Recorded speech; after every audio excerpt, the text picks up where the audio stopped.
Most people only see Cyril Ramaphosa as the president of South Africa.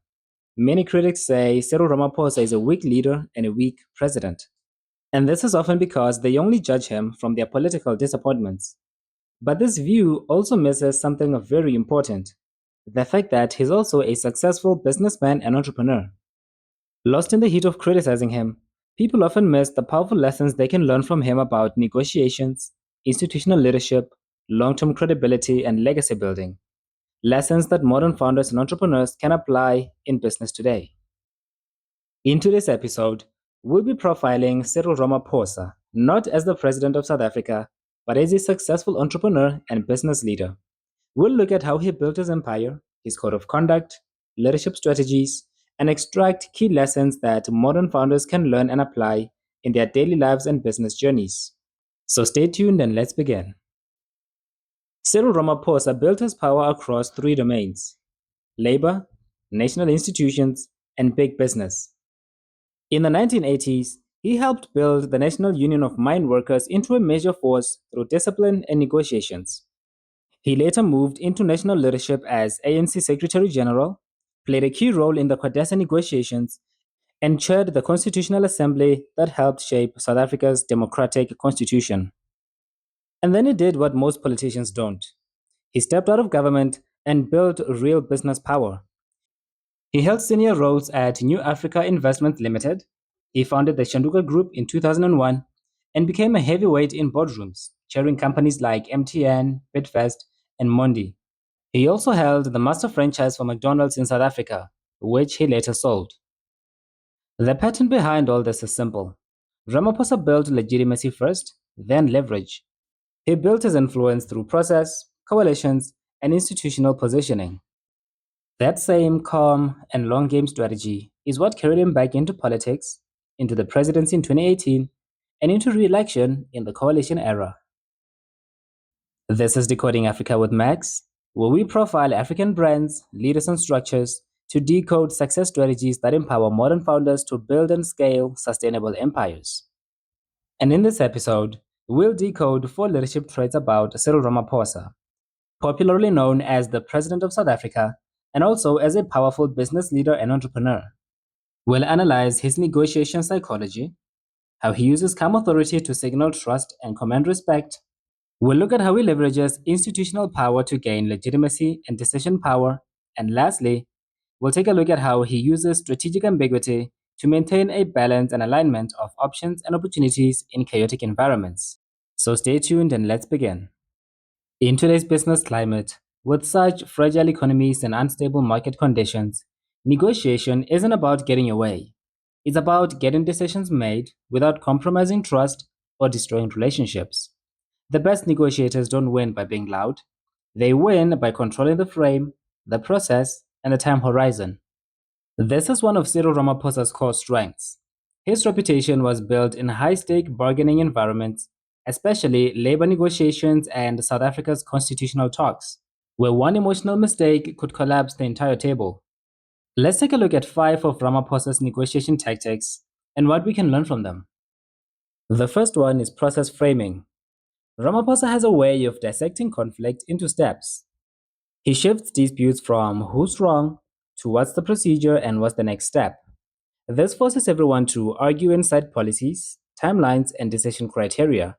And this also mitigates opportunities for emotional outbursts and drama. The second tactic is what we call back channel bargaining.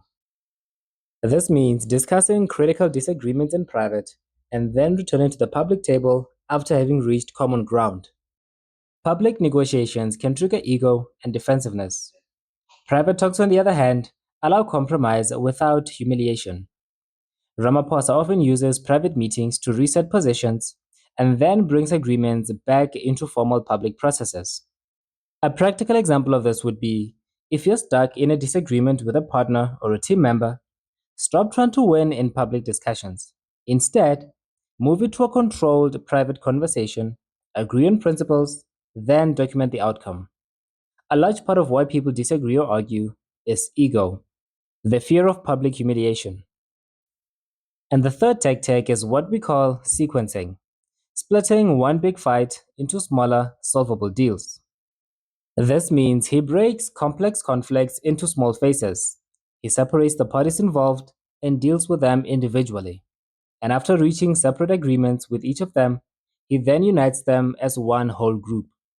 This makes solving conflicts less overwhelming, and it's actually easier to push people into an agreement gradually.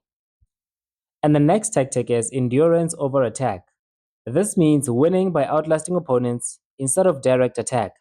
Ramaphosa doesn't try to destroy opponents in public or embarrass them just to win the moment. Instead, he stays calm and consistent while others get emotional, burn energy, say things that don't match, or even start fighting with their own allies. And over time, this actually matters because people get tired of the drama, mistakes pile up for the loud ones, allies drift away from chaos, and stability now becomes a selling point.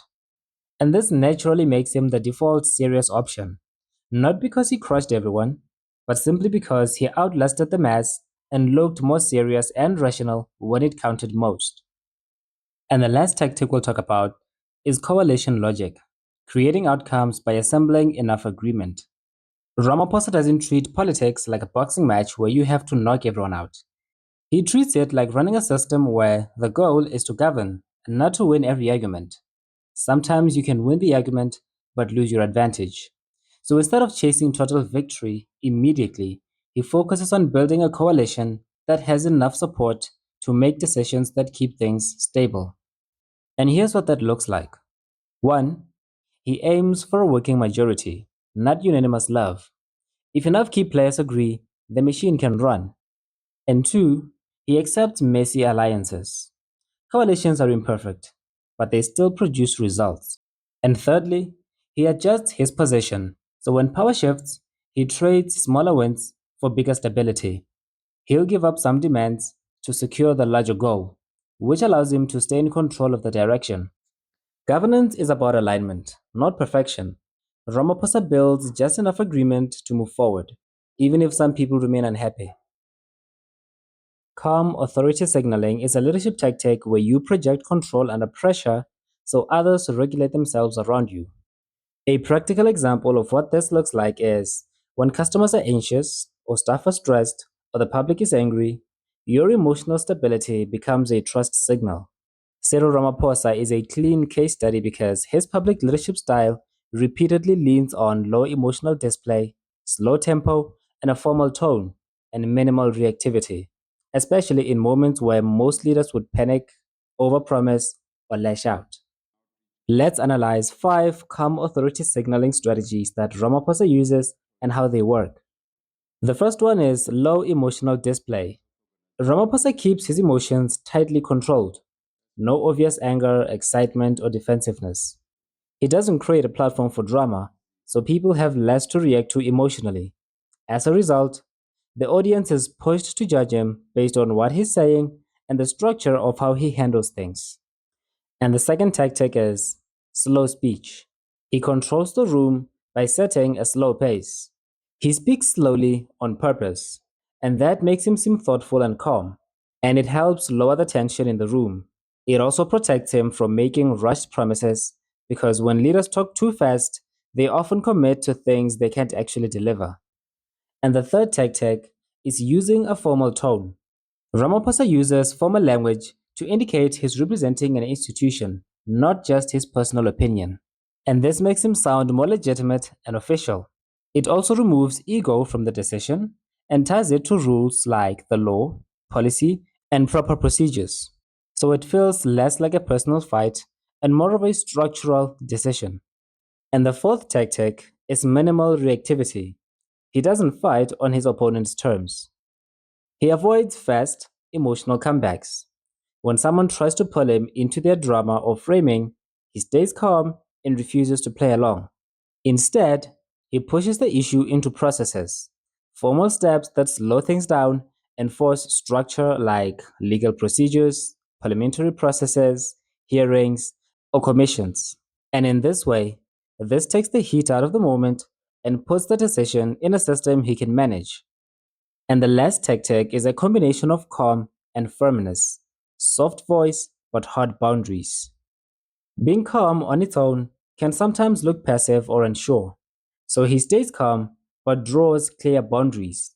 He'll speak quietly, then anchor his position in hard limits like the Constitution, what's legal, public safety threats, or accountability. And in that way, his composure doesn't look like surrender. It looks like control, a steady tone, clear consequences, and no confusion about the objective. Another one of Ramaphosa's core strategic strengths is institutional branding. This is when a leader borrows authority from his office. This could be the law, procedures, institutions, or mandates, instead of relying on personality. And the psychology behind this is quite simple. People trust systems more than individuals when things feel unstable. Ramaphosa's brand signals, I'm not here as Cyril personally. I'm here as the presidency, operating through government regulations. He leverages this because it gives him legitimacy, time, and defensible decisions, especially when he's under attack.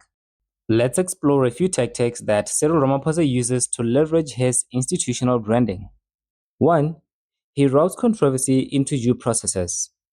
When his opponents try to pressure him to respond fast and emotionally, he refuses to fight in that space. Instead, he moves the issue into formal channels, constitutional rules, and parliamentary processes. So the message now becomes let the process run instead of let's take him down now. In this way, every attack on him now becomes an attack on institutional policies.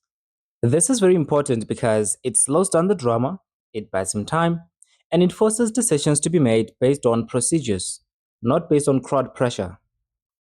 And the second tactic, he uses official inquiries to build legitimacy. Ramaphosa often uses official inquiries as a way to respond with rules and institutions. Instead of trading insults or making rushed decisions, he appoints a formal process, usually with clear terms, timelines, and an official report. This shows the public that he's taking the issue seriously.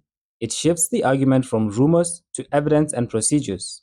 And it protects the outcome because it looks like a lawful decision and not a personal or political attack. And the third tactic, he formalizes actions quickly to show control. When things are under pressure, he doesn't just say we're dealing with it, he makes it official. He rolls out appointments, public statements, proclamations, and clear plans with steps and deadlines. And that puts the state's power on display. It lowers uncertainty and it signals the situation has been handled through proper authority, not panic or public pressure. And the last trait we're going to look at is strategic ambiguity. Strategic ambiguity is when a leader stays clear on principles but deliberately unclear on specifics like timing, methods, or hard commitments in order to keep multiple groups aligned while preserving flexibility. When dealing with unstable environments like coalitions, divided parties, angry voters, or nervous investors, overclarity can sometimes lock you into a trap. Ramaphosa leans on strategic ambiguity because his power depends on balancing competing audiences. This could be inside the ANC, coalition partners, markets, or the public, and keeping outcomes inside institutional processes rather than emotional combat. Let's look at a few tactics on how Cyril Ramaphosa leverages strategic ambiguity. Number 1, dual audience signaling. He sends one message, but with two possible interpretations. He supports a policy direction to satisfy one group while attaching safeguards to reassure another group without fully committing to the hard edge of either position. Here's an example of what this looks like. On a controversial reform, he might say something like, we support stronger action against corruption, and this would satisfy people who want tough action against corruption. He might also say something like, but it must follow due process and protect constitutional rights. And this would reassure people worried about abuse of power or political witch hunts. So the tough on corruption crowd gets the direction, and the rule of law crowd gets the guardrail. In this way, he secures both sides without him fully committing in either direction. And the second tactic is what we call the principle first commitments. This means he agrees on the why, but delays the how. He would publicly commit to a broad moral or strategic goal without actually specifying the implementation details. So opponents can't pin him to a single vulnerable plan that can be attacked, and this gives him flexibility to adjust as circumstances change. And here's a practical example of this. He might say something like, We must fix the electricity crisis and secure reliable power for the country. Now, the principal promise here is reliable power. But instead of promising one risky plan like we'll do X and Y, he leaves options open. Will it come from grid upgrades, private investment, or regulation changes? He doesn't specify. So, in this way, if one plan fails or becomes risky, he can simply shift and change plans without looking like he broke his promise. This brings us to the end of our analysis. But before we close, let's take a moment to go through one strategic key lesson we can all learn from Cyril Ramaphosa. If you learn one thing from this analysis, learn this: the person who controls the process controls the results. Ramaphosa's real advantage isn't loud charisma or winning the crowd. It's that when things get tense, he has a way of shifting conflict into structure with clear steps, formal procedures, timelines, and evidence based decisions. This allows him to manage chaos, block emotional manipulation, and it forces everyone to play on a terrain where he can stay rational and strategic, a terrain where he has the most strength. Modern founders operate in a world with low trust, high noise, and fast outrage. One mistake can damage an entire reputation, compromise partnerships, and cash flows. Ramaphosa's leadership style teaches us a very important survival skill in this modern business environment, which is a durable authority. A type of authority built on a stable and strategic code of conduct, one with strict emotional control under pressure, and a very disciplined and structured mentality with patience and long term positioning. Business leaders who move like this not only look professional, but are also much harder to destabilize. And that's how you build something that survives cycles and does not collapse the first time things get chaotic. And with this last piece, we conclude our session. Catch me in the next episode. Cheers.